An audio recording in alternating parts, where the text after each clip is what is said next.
How is attorney, what's the name of that?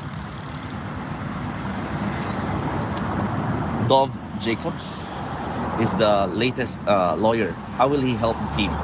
Dov Jacobs was appointed, as you might have seen yesterday from the website of the court, as associate counsel. He will be assisting me on one very discrete issue. He's an international humanitarian lawyer and academic, very well known. He's a member of the Leiden University. He lectures there. People in The Hague know him very well. And he's also a proponent of one of the issues which is, how can I put it, central to this case. Your performance of your official action, that is my observation. That is what I felt. Well, inobserbuhan mo ba yung aking official function? Yes, Mr. Chair. Inobserbuhan mo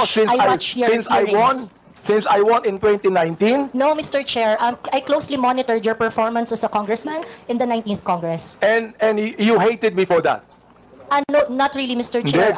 Just in the 19th Congress. So you hated me, Mr. Chair. Marami ho nagagalit din sa'yo, hindi lang si Miss Joey. Now, Mr. Chairman, may I respectfully move that we cite in contempt Ms. Badoy Partosa in violation of Section 11, Paragraph A of our internal rules for refusal to answer summons without legal excuse. So move, Mr. Chairman.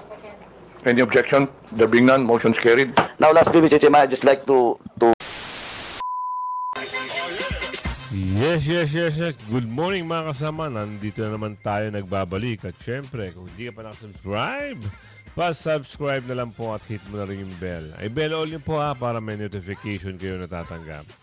Ano na ito, testigo ng AJ Colangot na takot na sa new Association Council ni Duterte sa ICC, bigatin. Sino ba namang hindi matatakot dito kay Jacob? Isang magaling na abogado to. At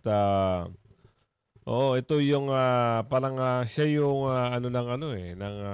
yung mga ano bang tawag doon, yung mga Afghan. Naging abogado siya.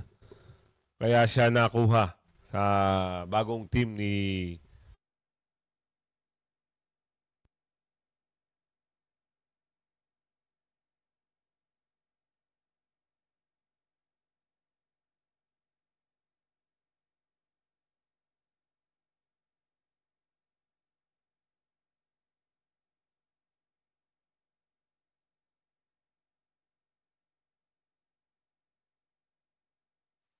Yan, nawawala-wala ho eh. Pasensya na. Nakakatuwa lang. Dahil ang tapang na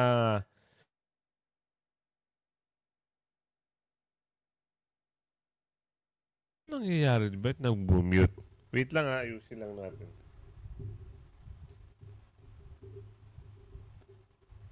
Nag-mute siya eh. Ano kayang problema nito ha?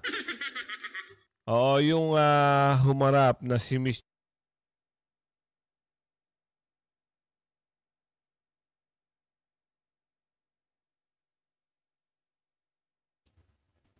Oo, nawawala yung aking mic. Bakit kaya? Ang problema nito. Nagagalaw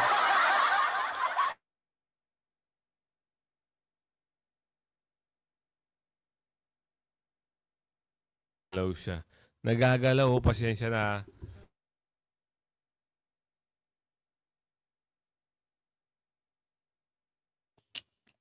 Ano nangyayari? Bakit nawawala? Sige pa, isa pa, iwala mo pa. Kulit mo nagagalit mo ako Ay, pag-usapan na natin to. Si Miss Joey pala. At kita nyo naman, di ba? May na-contempt na naman.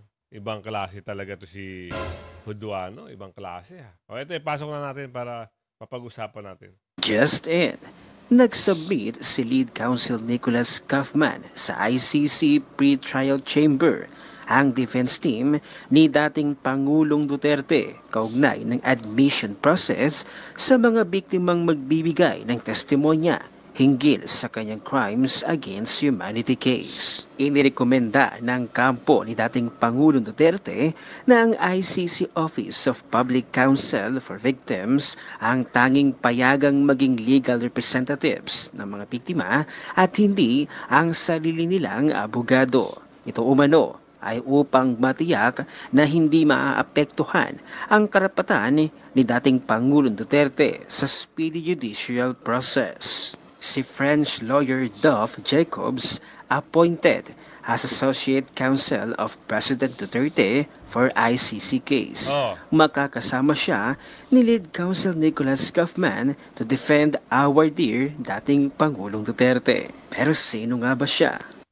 I love Monday.com. What's Monday.com? You don't know Monday.com?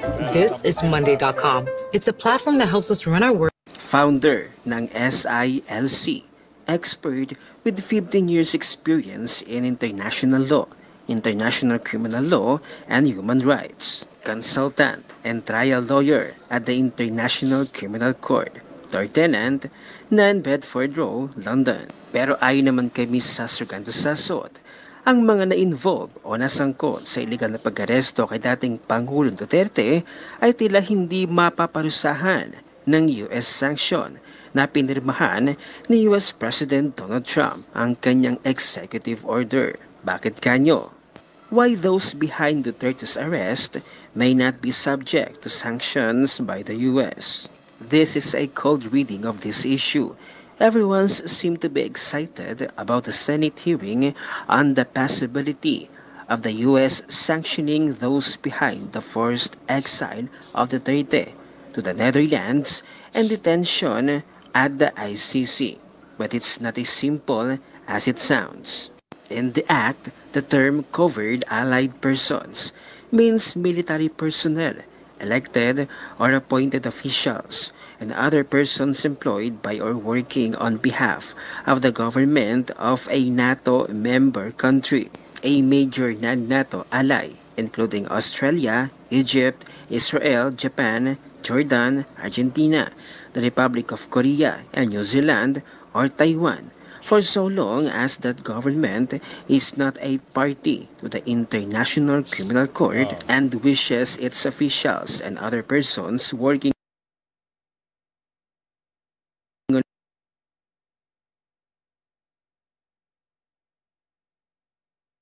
yung mic ko. Oo. Papansin ko lang. Ano kaya yung problema nito? Bakit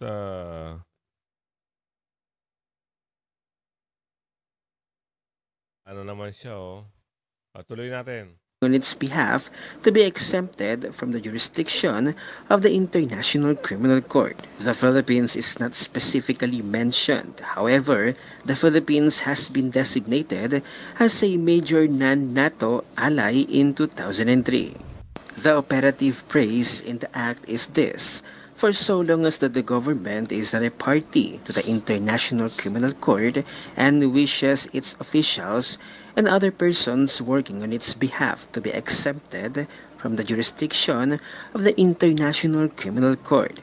If the BBM government consented to Duterte's arrest, then this law doesn't apply. Further, there is a specific agreement between the United States and the Philippines regarding the surrender of each other's citizens to the ICC or any other international tribunals.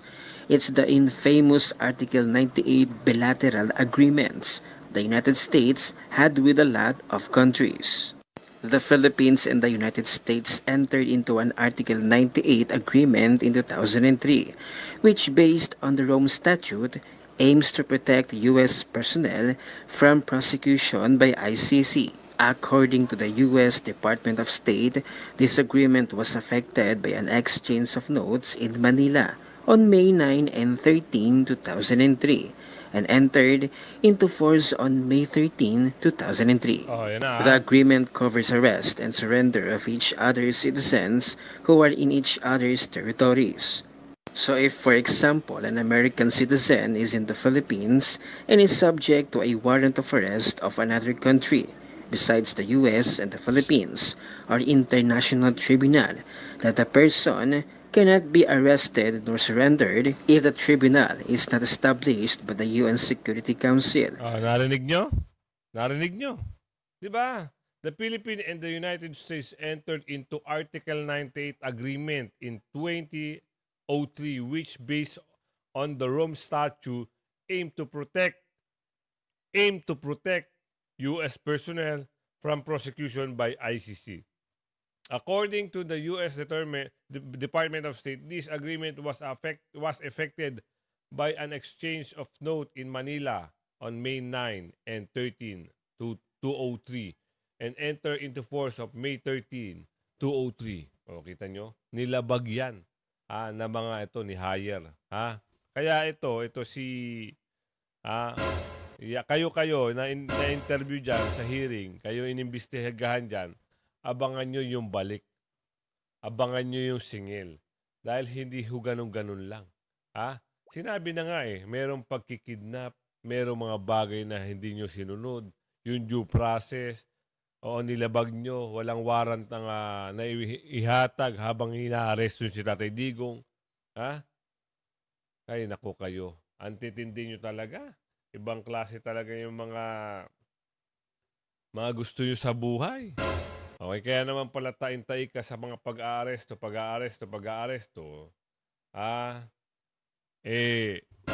Gusto mo pala mabilis na promotion. Naghahangad ka pala talaga. From 1 star to 2 star, 3 star ka na ngayon. Sa bagay, yan naman talaga. Pero, hindi natin alam kung paabutin ka pa ng chief of staff. PNP chief. Aabot pa kaya? Baka meron pa. Kasi may papa-aresto ka pa ulit di umano. Diba? Tignan natin. Pagbalik ng mga agila. Tuloy. And the U.S. did not consent to the arrest and surrender. The logic is the same towards Filipinos in the United States. Lastly, I just hope the Senate committee stop outsourcing this problem to the United States. These senators should grow a backbone and deal with it. Samantala nanindigan naman ang certified DDS na si Waray Laban na hindi dapat isama sa Magic 12 si Senator Amy Marcos dahil tila ginagamit na naman niya ang mga Duterte dahil sa mga pahiring na ito na wala namang patutunguhan. Maniniwala pa sa kanya ang taong bayan kung maiuwi niya ang dating Pangulong Duterte sa Pilipinas. Narito ang full video, panoorin natin. Lord Waray, pwede ba naming isama si Senator Amy Marcos sa 12 senador? 10 nga lang Huwag na kayo magpilit ng 12. 10 lang, okay na, sapat na. Tigil na doon sa 12.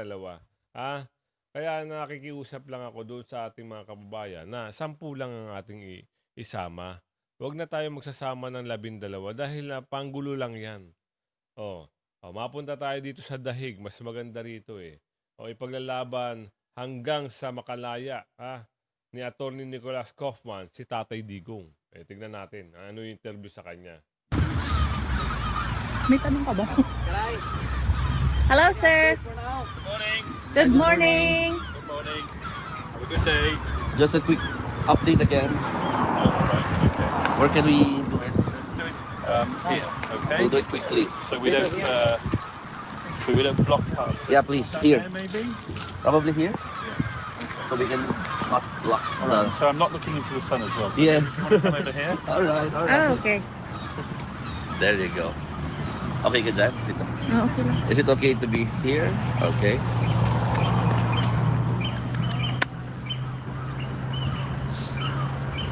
Oops. All right. Are you okay? Any updates, sir, inside the detention center again? The former president's in good spirits and he's always happy to see us. I mean his lawyers. Yes. Sir, can you give us details about what will the 2 Filipino lawyers, or at least 2 Filipino lawyers, will do with regard to the core team? Once again, whenever I need assistance with respect to the interpretation of Philippines law or the law, the constitution of the Philippines, then I rely on Filipino advice. I have 2 lawyers who I'm speaking to all the time. I'm not prepared to divulge their names. I'm not prepared to tell you exactly on what they are working. You were asked last week if, I don't know if you're familiar with Attorney Harry Roque, Yes. if he was considered to the team or for this one? Harry Roque wants to be a member of the team. He supports the president. We've benefited greatly from Harry Roque's advice. Is he one of the two? I told you I'm not going to divulge names. Yes. Sir, you have one instance that you are being asked about what will be your hurdles or challenges if ever handling this case. What is your somehow thinking that it might be a challenge for you? I've answered that question previously in the context of victims' representation, and I've said quite clearly that the victims have a right to participate in the hearings. But the victims must also respect the right of the former president to a fair trial, and also the right of the former president to interim release, should he meet the basic criteria for interim release. And that is what we will be asking for in due course. Once again, I've told you I'm not going to tell you exactly when we're going to file that application, but that is his right, and we ask everybody to respect the judicial process. You have mentioned as well about political manipulation. Can you elaborate more on this? That's exactly what I meant, okay? Respecting everybody's right to be heard. That is what should happen during the trial. It should not be manipulated for whatever political end. Do you have questions? The palace actually reacted on what you have mentioned about the political manipulation, and they said, this is the verbatim exact statement of the palace of Malacanang. Important for him to know who manipulates who.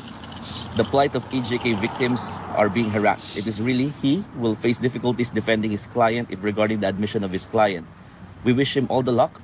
We have to presume that the suspect is innocent until proven guilty. Any reaction to that? Well, first of all, I'm glad that the palace has acknowledged the basic presumption of innocence, because the former president is innocent until proven guilty. Regarding whatever... Narinig nyo, ha? Ulitin natin. The former president is innocent until proven guilty. Kaya yung akusan nyo, ha, kay Tatay Digong, o kayo ngayon, yung attorney, anong pangalan nun? Yung malaki mukha, tapos hiwa-hiwala yung ngipin.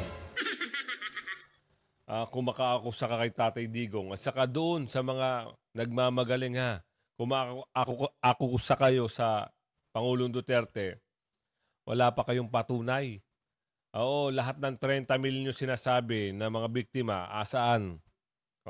Asaan? Ito nga 48, hirap na kayo magbigay ng mga pangalan. Tapos yung sinasabi doon sa hearing na napakaraming papel, yun daw yung mga biktima. Kwento nyo sa ungguyan para mapaniwalaan kayo. President is innocent until proven guilty. Regarding whatever might have been said about harassment of witnesses, that is certainly not coming from our court. I can stress that time and time again. We have gone on the record and we have asked people to respect the judicial process. There is no harassment coming from our quarters whatsoever. How is attorney, what's the name of that? Dov Jacobs is the latest lawyer. How will he help the team? Dov Jacobs was appointed, as you might have seen yesterday from the website of the court, as associate counsel. He will be assisting me on one very discrete issue. He's an international humanitarian lawyer and academic, very well known. He's a member of the Leiden University. He lectures there. People in The Hague know him very well. And he's also a proponent of one of the issues which is, how can I put it, central to this case. And if you've been following the debate, the academic debate, which has surrounded the jurisdictional issues, you'll realize why he is now in our team. He's somehow a big shot in your team. As far as I'm concerned, he's an extremely big shot. But then that's just my view. Okay? Sir, lastly... I wouldn't have hired him if I thought he wasn't a big shot. Wow, okay. Sir, I only hire big shots. Exactly. Lastly, are you seeking for legal aid to the ICC? I've told you time and time again, I'm not going to comment on funding. Okay. And will you defend the former president until the end? Because I think I've already said that, haven't I? I'm not Why present. do you feel the need to repeat it? Until the end, until he is walking out of that prison here. Kasi ang kulit-kulit yung kayong mga nag-i-interview eh. Di ba? Ang mga puti, ang ugali niyan, ayaw niya na makulit. Kung ano ang sinabi niyan, meron yun, tuldok yung panindigan niya yan. Kaya kayo, pag kayo may amo mga puti, huwag kayong paulit-ulit. Dahil iba ang ugali ng puti, iba ang Pilipino. Ang Pilipino pwede pang mawala yan. Kung ano sinabi niyan, verbal lang daw yan eh. Ang puti hindi. Strong word sa kanila yan. Nanindigan sila. Kaya ito ang sinabi ni Atty. Kaufman. Wag na kayo magtatanong na hanggang sa huli paninindigan at paglalaban. Kung ano ang binitawang salita mula sa una hanggang dulo na yon. All right. Thank you. Thank you. so much, sir. Have a good day. Have a nice day, sir. Thank you. Kita nyo, napakasimple lang ng abogado, di ba? Ganoon. Ito. Dito ako natatawa eh.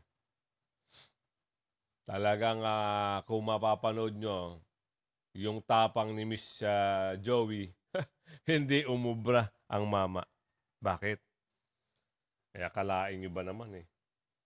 Sabihin sa kanya eh, oo, yes, oo, freedom of speech yan eh. Bakit? Wala na bang ang tawag dito? Hindi na ba pwede magsalita ang isang tao? Pagmamay-ari mo na ba? Ikaw na ba nakabili ng buhay ng tao? Kung gusto niya magsalita ng naaayon naman sa batas, pwede naman yan. Demokratikong bansa tayo. Ngayon, ang hirap sa inyo, mga DDS vlogger lang ang pinapatawag nyo. Paano naman yung mga sinungaling at mga vlogger? Nakampo sa inyo. Ano masasabi mo doon? Ito, panoorin natin kung paano, Para sa akin, opinion ko, durog ito, kitabante. Si atras ba to? Pasok mo. At the very most, I do not like your performance as a member of the 19th Congress. Ako rin naman, hindi ko rin gusto yung performance mo, Manong. At saka yung kwintas mo, alisin mo na yun. Hindi ka panipaniwala. At saka meron ho tayo nakita sa Maynila. Nangangampanya ito. Wala ho may gusto. Inaalisan ng taong bayan. Voting me on my public official functions, or it is a personal accusation on me? It's not a personal accusation, Mr. Chair, and I think we have agreed early on that we do not have any personal relationship. Yes, So that's that is right. just- Pero ito, ang sabi ni Elijah, okay lang yon kung yan ay sinabi in my official functions as a public servant. Alam mo ba yung official functions ko? Yes, Mr. Chair, and Alam mo. So therefore, hindi ka naniniwala sa aking official functions, kaya tinawag mo akong gago. no, Mr. Chair. Ano ba ang function mo dyan? Ang function mo sa nakikita namin, nagsisigaw ka at gusto mo magpa-contempt lagi. Yun ang nakikita namin. Opinion namin yun. Karapatan namin magsalita kung anong gusto namin. Pero doon sa mga sinasabi nyo na may function ka, parang wala kami nakikita magandang function eh. Oo, parang ang feeling namin, naghihintay lang kayo.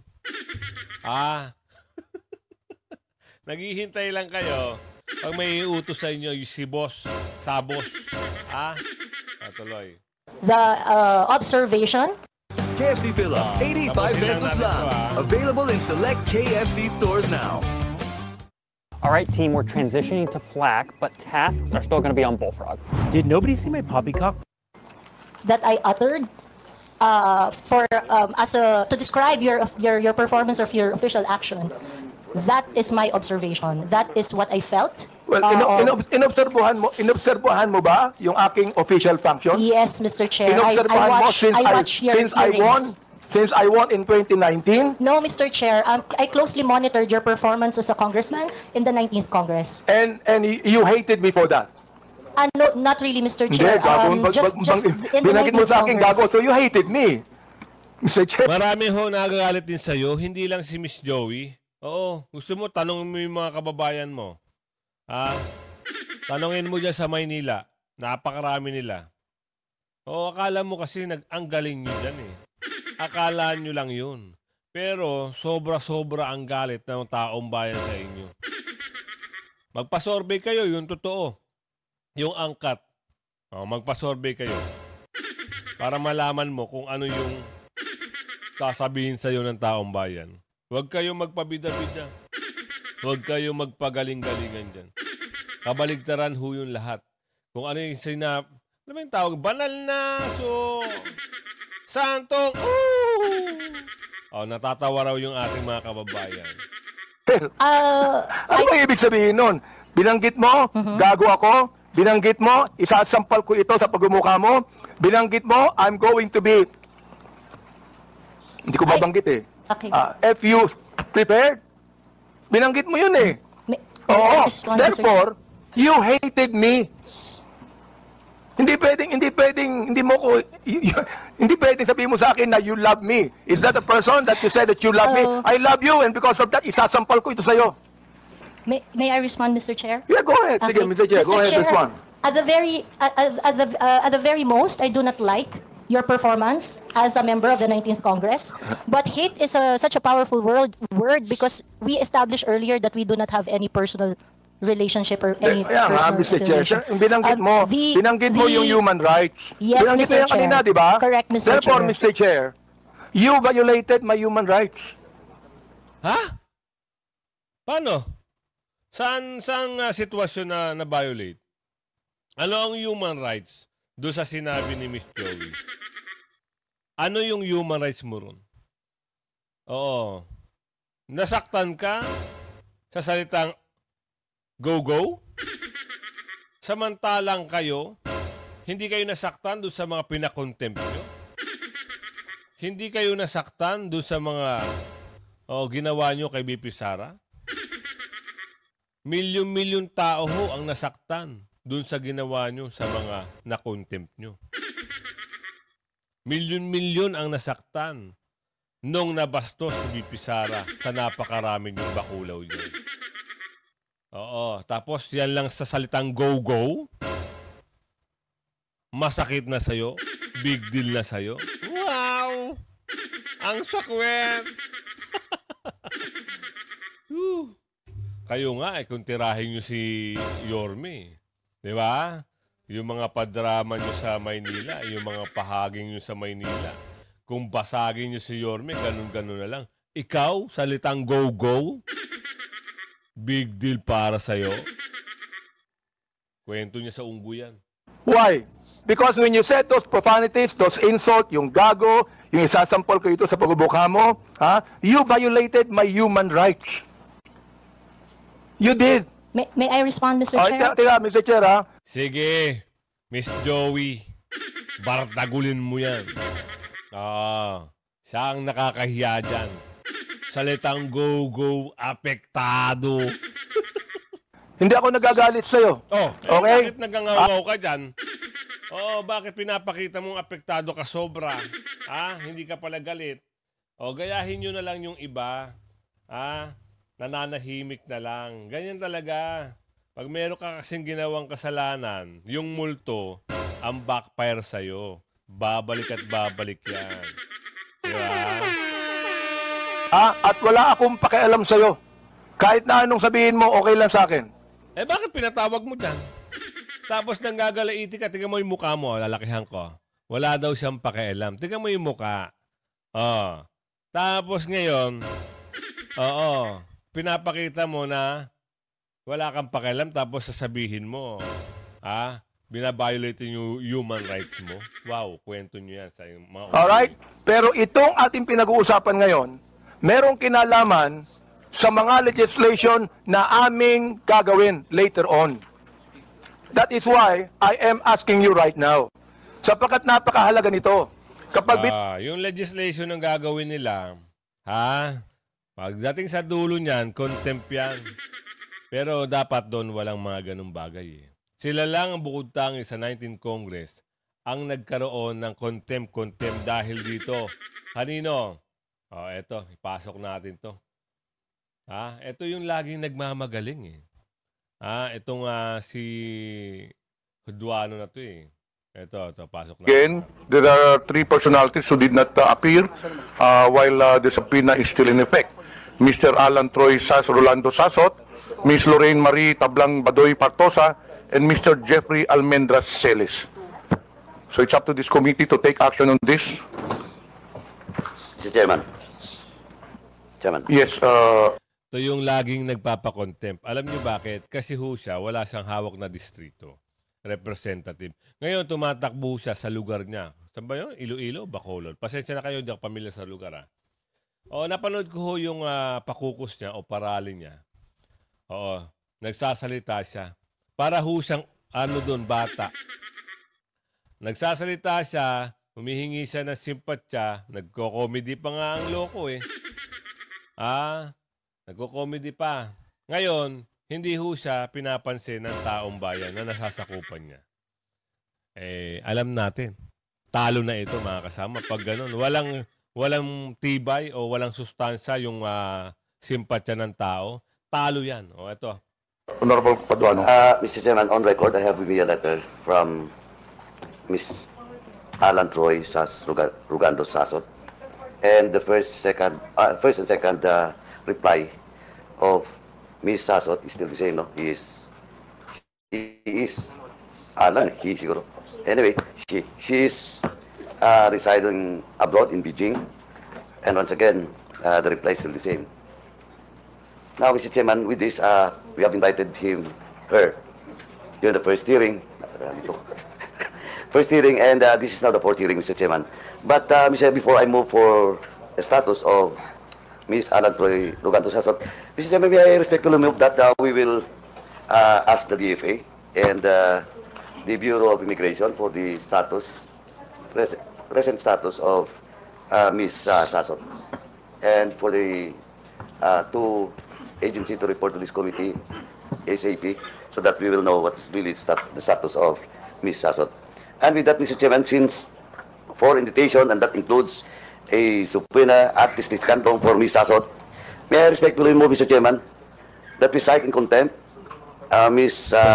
Sasot in violation of Section 11, Paragraph A of our internal rules, refusal to answer summons without legal excuse. So move, Mr. Chairman. Is there any objection? Is there any second? Second. Is there any objection? There being none, motion is carried. No. Our second, Mr. Chairman, is a subpoena at testificandum was also issued to Mr. Celes, Jeffrey Celes, and an invitation, the Shokos order, and a subpoena at testificandum was issued to him, but still, he is not present in today's hearing, Mr. Chairman. And before that, Mr. Chairman, I have some information that Mr. Celes has left the country. Nako, talaga yan ang binabantayan mo. Nako, ito lang sasabihin natin Pag nanalo po ang Epanaw, nako po, yari na.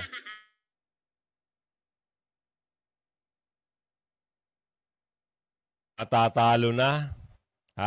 Pag ito ho ay natalo sa 19th Congress at pumasok ang Epanaw, yung mga pakontempt-kontempt mo, ibabalik yan sa'yo ni Ka Jeffrey Celis at ni Badoy. For sure yan, kuya. Oo, abangan mo lang. Abroad.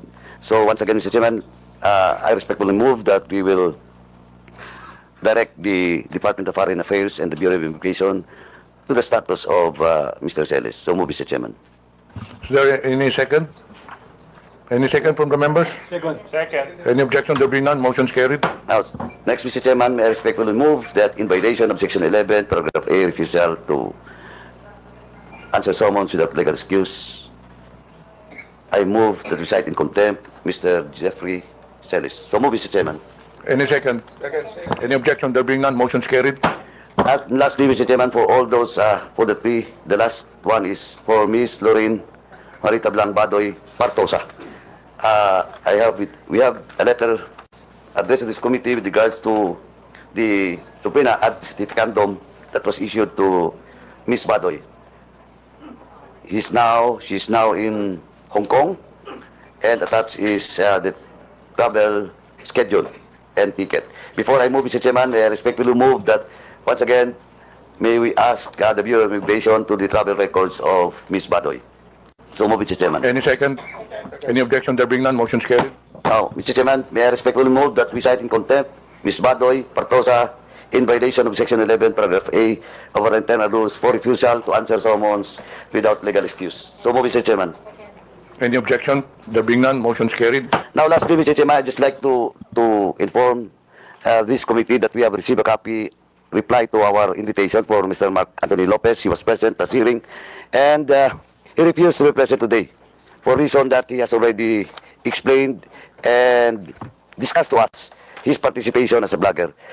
But nonetheless, Mr. Chairman, for me, supposedly, he has all the time in today's hearing to explain why he should not be cited in contempt, because during the last hearing, Mr. Chairman, I already warned all those resource persons that be cautious not to issue statements maligning, attacking the ongoing investigation, Mr. Chairman. And I have a copy of the blog after the hearing. No? While I personally talked to him and warned him about a possible violation, no, for discussing and maligning and attacking this committee hearing. And I'd just like to read in toto, Mr. Chairman, the content of his blog. Point to ponder. And quote, it was blatantly obvious that there was a concerted effort to humiliate us and bring us down on our knees, and when it was deemed a success, yesterday, the Enchimadas, Talianistas, Dilawans, Peking Pula, and even mainstream media are gleefully celebrating and pouncing on our forced breakdown and takedown in TRICOM hearing. Imagine all the effort, hype, and hysteria dedicated to a puny bunch of bloggers. Ewan ko ha, pero pwede naman kami ignore, di ba? Pwede naman kami baliwalain. After all, if we indeed are fake news purveyors, the best thing they should do is fight us with their own kind of information dissemination. For the admin, let your work, policy direction, and placement speak for itself. And let your social media army hype till kingdom come. Sumatotal, lumabas, apat na DDS vlogger ang na-contempt. Bakit? Dahil daw hindi umatin. Alam naman siguro, kaya nga lumipad si Eric, si Miss Sasa hindi umatin, si Mark ay hindi umatin, at si Miss Badoy ay lumipad din. Alam na, meron info na talagang i-contempt sila. Hanggang sa muli mga kasama, abang-abang lang tayo ha. Lagi nating sinasabi, ang PDP line, 10 lang sila. Huwag ka na magdagdag. Okay na yan. Laban na tayo dyan. Pag nanalo yan, lahat yan ay solid na natin.